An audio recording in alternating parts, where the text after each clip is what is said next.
Aujourd'hui, on va parler intelligence artificielle. Comme tu le sais, aujourd'hui, c'est vraiment partout dans notre quotidien.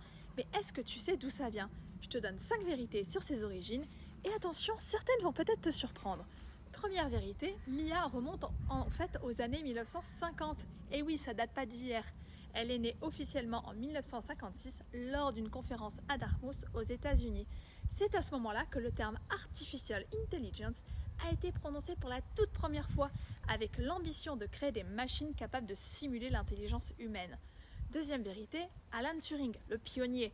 Avant même que le terme IA ne soit inventé, Alan Turing, mathématicien britannique, posait déjà les bases du concept. En 1950, il publie un article visionnaire intitulé Computing Machinery and Intelligence, oui, désolé pour l'accent, il est pourri, où il pose cette question devenue célèbre, une machine peut-elle penser? Il imagine alors ce qu'on appelle aujourd'hui le test de Turing, un test destiné à évaluer si une machine peut imiter un humain dans une conversation. Troisième vérité, les débuts étaient vraiment limités. Dans les années 60-70, les premières IA étaient très loin de ce qu'on connaît aujourd'hui. Elles résolvaient par exemple des problèmes très simples, jouaient aux échecs ou répondaient à des questions très limitées. Et très vite, ces limites technologiques ont ralenti les progrès. C'est ce qu'on a appelé l'hiver de l'intelligence artificielle.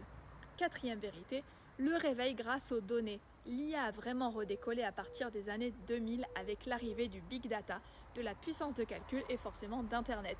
Les algorithmes ont pu s'entraîner sur des millions de données et les performances se sont envolées.